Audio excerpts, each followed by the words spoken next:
I'm Leta Mach. In this interview series, we're discussing the world of cooperatives.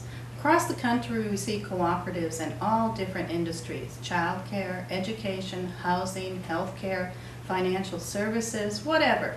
Whenever we see a need, we can consider having it as a cooperative, meeting it as a cooperative. And in Greenbelt, there are many cooperatives that we could explore and talk about. We have cooperatives providing housing, providing food, financial services, our credit union, and healthcare, and also education, early childhood education. Today we're thinking about early childhood education, and we have with us the Greenbelt Nursery School. We have Jackie Lilly, the board president of the nursery school, and we also have the director of the nursery school, Leta Mach. And so first of all, I'd like to ask each of you to tell us a little bit about yourself and how you got involved in the Greenbelt Nursery School. Who wants to go first? I guess I'll start, sure. So my name's Jackie, and I started at the nursery school about 5 years ago when my oldest son was about 2.5, and I was expecting as my second child, and I was looking for somewhere where he could go for a couple hours and be in an enriching environment, and somewhere where I felt like I could be involved too and be comfortable. I was already a Greenbelter. I've been pretty much a lifelong Greenbelter, so I had many friends that were attending the school, and I'd heard very good things about it. So we attended the open house and liked it, so we signed up. And after my son was there for 1 year, then I joined the board, and I served as a committee chair for a year, and then a couple years ago became the board president, and now I'm on my second child is at the school, so going on my 5th year at the nursery school. It's always wonderful when you can have someone at the school for 5 years or more, I think. But Lisa, you've been at the school a little bit longer than 5 years. Right. Well, similarly, I started back in the 90s with my 2 children, and for actually very similar reasons, even though it was a different time. And I was a parent of the school, also a board member, and then my children graduated, but I didn't. I stayed there. And I was, taught for a few years, and then when our director left, I became the acting director and then director. Okay, so you've been the director at the Greenbelt Nursery School for some time now. Yeah, I think this is my 11th year. Wow. Okay. So, and we see that. I think we see that oftentimes in nursery schools. Someone goes to the school, falls in love with this whole idea, and then they become so involved that they end up getting a career in early childhood education. Have you seen that yourself? Other than yes. Well, I'm going to say about half our staff had children in the school. Yeah. And I think you said, Jackie, that you had some experience with other co-ops in town. Well, yes. So I grew up in Greenbelt for the most part, living in GHI, which is a cooperative housing. My husband also grew up in Greenbelt in the cooperative housing. And as adults, we bought into GHI. And I actually work part-time at the co-op supermarket. And my husband works at the GHI. Also. Wow. So it's a co-op family. Yes. Family. So you do have experience with other cooperatives, yes. And working on the board and serving on the board, how have you found that experience? I found it really enjoyable, and it's been educational too, to see how things work and how, like, the business side of things. I also like just getting a more in-depth view of how the school is run and maybe why they do some of the things they do, maybe why they have some of the policies they do, and feeling like I can make a difference. If a parent comes to me with a concern or a suggestion, feeling like, well, I could help, maybe put that suggestion into place. All right. Yes. And so, Lisa, as the director, then you're responsible for carrying out those policies. So that's the way it works, I think. The board sort of sets those policies with member input, and then you carry them out. How many members do you have? We usually have in the 70s, that many families. And what kind of classes are you offering? We have, well, the classes are for children ages 2 to 4. We have part-time programs. Some children just come 2 mornings a week, some come 3, some comes 4, some comes 5, 5 days. And we also offer extended care. Uh-huh. And in your classes, do you separate them by ages, or do you mix them, or what? To some extent, the twos are separated. The twos actually have different regulations for in terms of how many, what the adult to child ratio is, and how many can be in a group.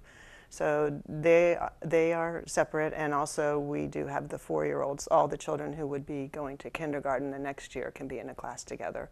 But other than that, we mix. We have mixed age also. So you have then state regulations that you talked about. Regulations. What are those? Yes.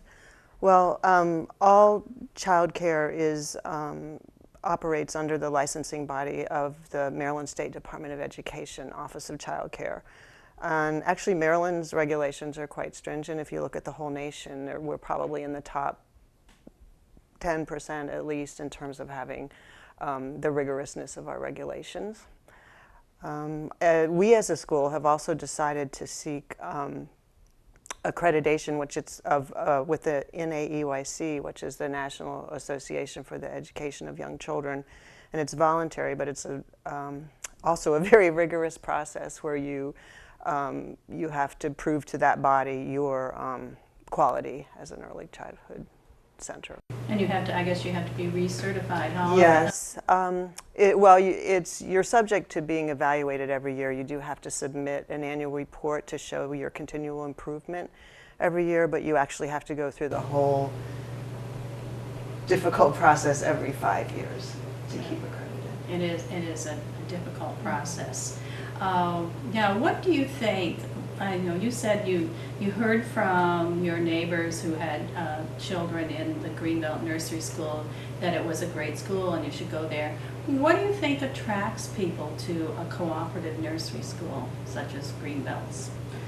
Well, I can say what I was attracted to. I was attracted to the parent involvement aspect of it. I liked the idea that I wasn't just sending my child somewhere and I didn't really know what was going to be going on throughout their day, or didn't really feel comfortable with the staff. I feel like at the cooperative preschool, I'm involved in the school, so I get to help out in the classroom. I can visit the classroom. I've been able to build relationships with the teachers and staff, so I feel really comfortable with leaving my child there. I've also, because the parents work together a lot there, we've built a lot of friendships amongst the parents. So that was another big attraction too, is you get to meet other parents with kids your age and I've formed wonderful friendships with other parents because we're working together towards a similar goal, you know? And I think, I know you do, you form relationships that last. I can personally say that my daughter, who's now in her 30s, she met someone in the 2-year-old class, and it was the first time that the nursery school had offered the 2-year-old class. And that person she met in that 2-year-old class was her maid of honor, and she was the maid of honor in her wedding, and they're still great friends, even though one's in New Hampshire and one's here in Maryland. But that is a relationship that has lasted, and it's just been beautiful that's what you can get from a cooperative nursery school. And what do you think, Lisa, attracts people to the co-op nursery school experience? Well, I think the chance for involvement in your child's education is a big attraction for some. And then I think you probably, just like you said, you find out what that really means. Like you also get to, because many of the parents work in the classroom, that's part of being in a co-op nursery. And you get to see all those other children, and you get to see their little personalities and how they interact. So it's really a course in child development or education for the parents in that way. That was my next question. What kind of education do parents get when they're there in that co-op nursery school? Well, just being in the classroom, I feel like I've learned a a lot of like management techniques. You know, now that I have 2 children, obviously conflicts arise, and seeing how the teachers handle that has given me, you know, a lot of suggestions. Seeing how they try to really talk with the kids to work out the problem instead of just, you know, trying to change the situation or remove it. They actually talk to the kids and say, well, how could we solve this problem? And there's just a lot of simple techniques that I have learned from being in the classroom. And also that a lot of these behaviors that as a parent I might be annoyed with or frustrated with at times, they're normal toddler, young child behaviors. And you can see that, okay, it's not just my child, it's all these other kids have these similar behaviors. So just grin. It's okay. Grin and bear it. Yeah. Don't worry about it. Yeah. They'll outgrow it. Yeah. And what kind of, do you have any formal parent education? We have, usually a fall and a spring parent education. We've done, well, the most popular is usually when we do things about guidance or discipline. That's usually a hot topic for most parents. But we've done nutrition, and let's see what else. Some other arts. I think we've done arts, and we may do that again this year. Oh, arts. And did you, I think I saw once you did something with music. We have. Yeah, I try to have extra music class. I mean, we try to do it ourselves, but none of the teachers are really musicians, but we bring in a real musician that's skilled with working with young children. That's great. And do parents have any special responsibilities? You mentioned you got the opportunity to work in the classroom and be there, but what are the responsibilities of members of your cooperative? So as members, we are obligated to spend time in the classroom and also to help with other management of the school. Like we help with keeping the school clean, with cleaning. We all have like a cleaning job to do throughout the year to help maintain the school. We're responsible for helping to fundraise because we try to keep our tuition as reasonable as we can. So we ask our members to help raise funds throughout the year to help offset the costs of running the school. So those are the big ones. It's helping in classroom staffing, housekeeping, which is the maintenance of the school, and the raising of funds. Mm-hmm. And then we all have a committee job too. So those are helping with some of our community events like the Labor Day Festival, or we have potlucks within the school, another just community event for us, and so it'll be someone's job to help organize that. So just the general running of the school our members are asked to help with. And I think I've seen that you sometimes have a yard sale. Mm-hmm. Then I think you've done the tortoise and the hare race. Yeah, it's our 5K that we do every spring. So if I were to do that, I'd probably be the tortoise. That wouldn't mean I would win. Walking is perfectly fine. That's a fun activity, and does it help raise funds also? It does raise funds, and also we do like to try to be part of the community too. So it's helping us raise some funds for our school, and then it's just a fun community activity where we can reach outside of the school and try to get other members of Greenbelt and neighboring communities become aware of our school, get out and do something fun with us, and raise some money while we're doing it. So that also then is almost a marketing, public relations. It could be. Could be. Do you have any challenges or issues with attendance and enrollment?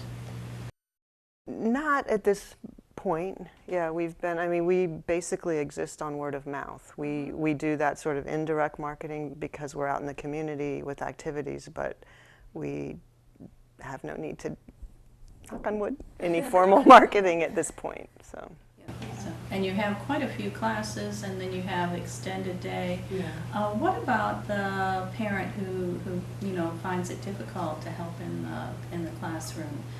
Do you find ways for them to participate, or do you just suggest they try another school? We don't do that always because the waiting lists aren't that long. Well, we have, and I think most co-ops have had to modify their programs to meet the changing world.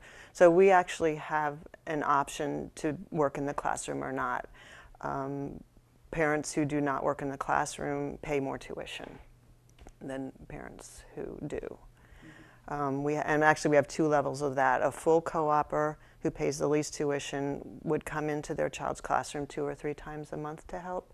And then we added another option of 1 time a month, because I think some parents can tell their employer, you know, 1 morning a month I work at my child's school, and that's goes better.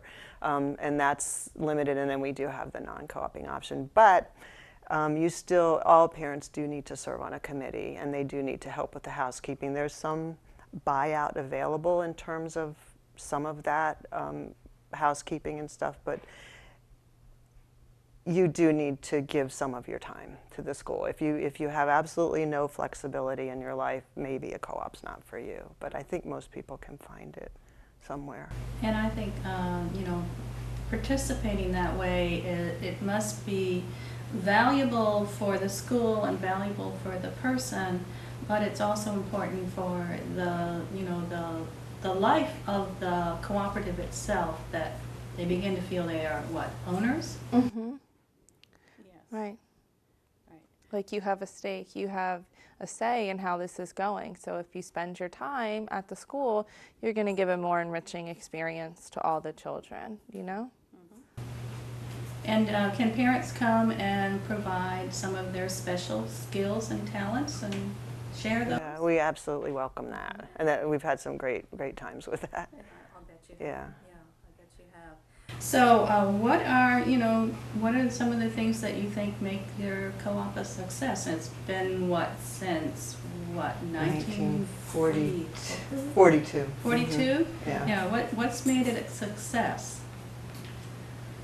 Well, I think the parent involvement is one part of it. I think what we can provide being a co-op is co-ops tend to be more nurturing, and I think it's because of the parent involvement. You know, the people that love those children the most are in the classroom, and I think that it's just a nice step for, you know, from home where most 2-year-olds have been, to that big institution school. It just makes it a little bit more friendly, a little bit easier transition into the larger world because of that.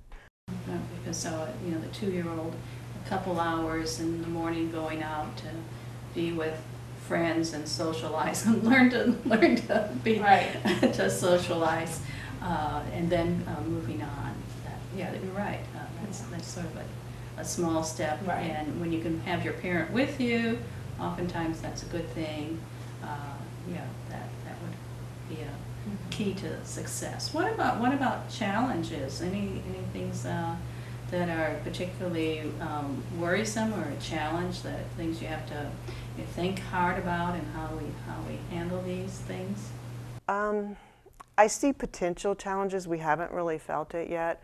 One might be as public preschool evolves, so that more and more it's offered, pre-K is offered in the public schools, perhaps because that would take a 4-year-old population that we kind of depend on, and it's a little bit hard to compete with free school. But I still feel probably the quality programs will probably be able, because they're introducing that so gradually, that the quality programs will be able to survive that.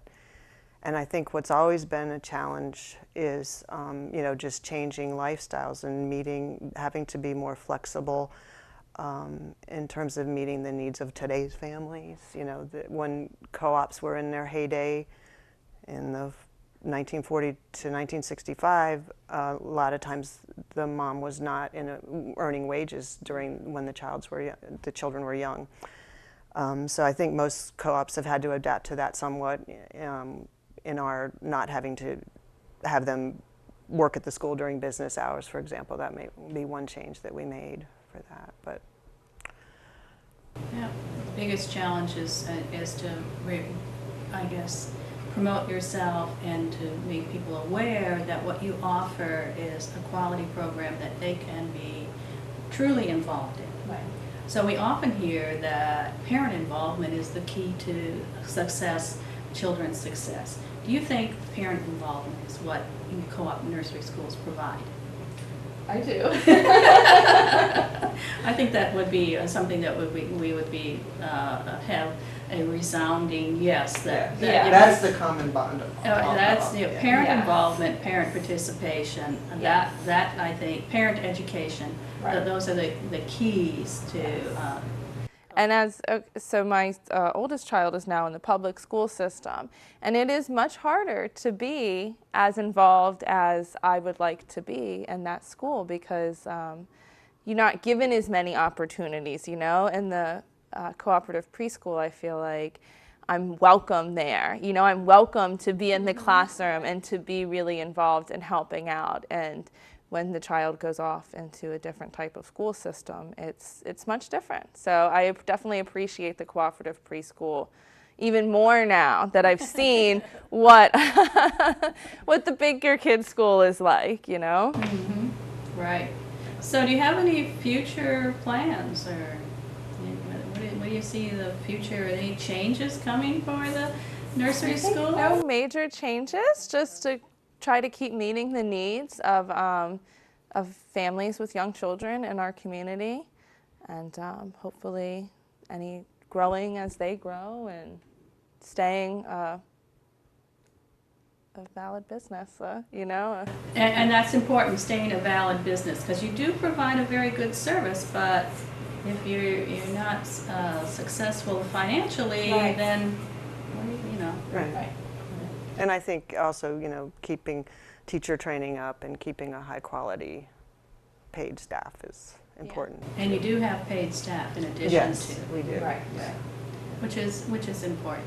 So, that's the future of the Greenbelt Co-op Nursery School, and I guess we want people to know that this is an opportunity for them if they have children of the right age, that they could apply and hopefully become members. Now, if they wanted to find out more about your nursery school, how would they do that? Well, we have a website, which is greenbeltnurseryschool.org, that you can find a lot of information. We welcome phone calls. We welcome visits if you make an appointment. All right. So hopefully you'll see some new people come by and say hello, and it's been great talking to both of you and learning more about Greenbelt Co-op Nursery School. Thank you. Thank you.